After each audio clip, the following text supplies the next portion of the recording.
तीसरे विश्व युद्ध में फंसे फ्रांस इटली। पुतिन का खौफ, नेटो में फूट, हमले को तैयार टॉमहॉक मिसाइल।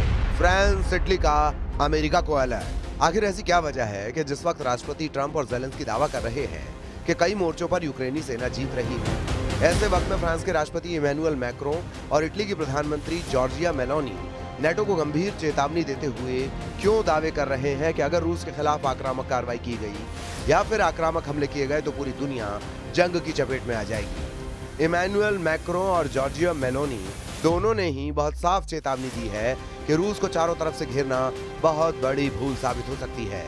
इधर दूसरी तरफ रूसी सेना ने यूक्रेन पर ताबड़तोड़ हमले करते हुए सितंबर महीने में ही 4,714 वर्ग किलोमीटर इलाके पर कब्जे का दावा किया है।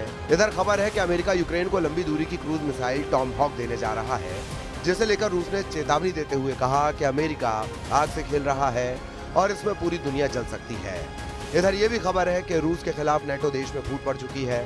पोलैंड के प्रधानमंत्री डोनाल्ड टस्क और हंगरी के प्रधानमंत्री विक्टर ओरबान रूस युद्ध पर एक दूसरे से भिड़ गए। नेटो देश हंगरी जहां रूस की तरफ से तर्क दे रहा है, तो वहीं दूसरी तरफ पोलैंड रूस के खिलाफ बड़ी जंग करने की पैरवी कर रहा है।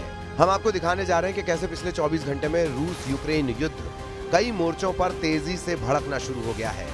सबसे पहले जान लीजिए कि यूक्रेन को टॉमहॉक मिसाइल मिलने को लेकर कैसे अमेरिका से लेकर रूस तक गदर मच चुका है। 3.5 साल से ज्यादा की जंग में युद्ध की बाजी तेजी से पलटने लगी है। दावा किया जा रहा है कि जब से पुतिन ने पूरी तरह से मौन साधा है, उसके बाद से नेटो देशों में खौफ पैदा हो गया है। दावा किया जा रहा है कि अमेरिका यूक्रेन को टॉमहॉक मिसाइलें देने जा रहा है। इसे लेकर रूस ने गंभीर चेतावनी दी है।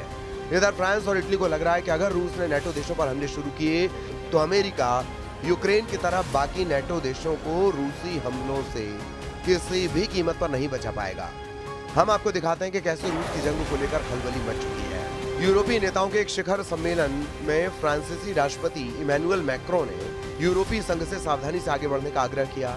कोपेनहेगन में शिखर सम्मेलन को संबोधित करते हुए राष्ट्रपति मैक्रों ने कहा, मुझे लगता है कि हम सभी को बहुत सतर्क रहना होगा, क्योंकि हम टकराव के दौर से गुजर रहे हैं जिसमें काफी विविधता से भरा जोखिम है। हमें बहुत सतर्क रहना होगा और किसी भी तरह की बढ़त से बचना होगा। इटली की प्रधानमंत्री जॉर्जिया मेलोनी ने भी दो टूक कहा कि जरूरत से ज्यादा रूस के खिलाफ प्रतिक्रिया देना बेहद गंभीर हो सकता है। मेलोनी ने कहा कि सब कुछ के बावजूद मुझे लगता है कि हमें शांति से सोचना होगा। हमें रूस के उकसावे का जवाब नहीं देना चाहिए, हमें खुद को तैयार रखना होगा। ये बिल्कुल सच है। डेनमार्क की प्रधानमंत्री मेटे फ्रेडरिक्सन ने रूस के हाइब्रिड युद्ध का जवाब देने के लिए यूरोप से हथियार बंद होने का आह्वान किया है, लेकिन दूसरे प्रमुख महाद्वीपीय नेताओं ने मॉस्को के साथ बढ़ते तनाव के चक्र में फंसने से बचने की सलाह दी है। हाइब्रिड युद्ध में पारंपरिक तरीकों जैसे टैंक और मिसाइलों के साथ साथ गैर पारंपरिक तरीकों जैसे साइबर हमले और इंटरनेट पर दुष्प्रचार का भी इस्तेमाल होता है। इधर अमेरिका टॉमहॉक लंबी दूरी की मिसाइल यूक्रेन को देने जा रहा है, ऐसे दावे किए जा रहे हैं। टॉमहॉक के सबसे टॉप मॉडल की मारक क्षमता 2400 किलोमीटर तक होती है। ये लगभग 885 किलोमीटर प्रति घंटे की रफ्तार से हमला करती है।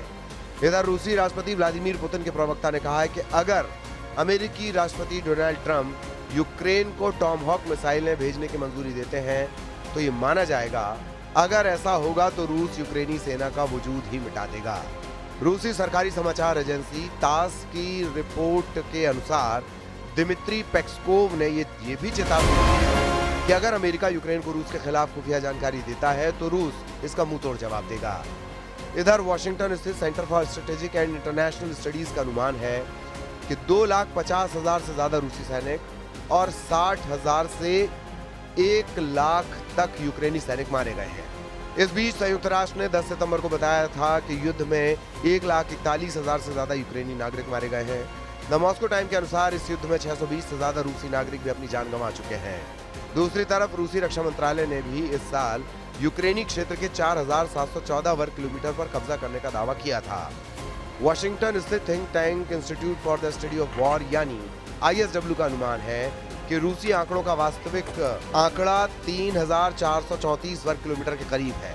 रूस कब्जे का ज्यादा इलाका बता रहा है।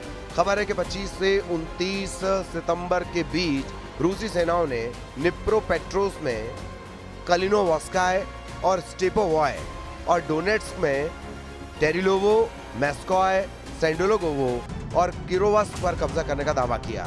रूस की सेना ने सितंबर में यूक्रेन के 447 वर्ग किलोमीटर यानी 172.6 वर्ग मील इलाके पर कब्जा कर लिया। अमेरिका स्थित युद्ध अध्ययन संस्थान के विश्लेषण से पता चलता है कि जुलाई में 634 वर्ग किलोमीटर इलाके पर कब्जा करने के बाद से ये गति धीमी हो रही है। वहीं दूसरी तरफ यूक्रेनी राष्ट्रपति वोलोदिमीर ज़ेलेंस्की कोपेनहेगन में 50 राष्ट्राध्यक्षों, शासनाध्यक्षों और यूरोपीय संघ के नेताओं से मुलाकात कर रहे हैं। अब ऐसे हालात में साफ है कि रूस के खिलाफ बड़ा और निर्णायक युद्ध करने से पहले नेटो, यूरोपियन यूनियन और अमेरिका अच्छी तैयारी के साथ ये तय कर लेना चाहते हैं कि अगर रूस ने विनाशक युद्ध शुरू किया तो फिर उससे निपटा कैसे जाएगा।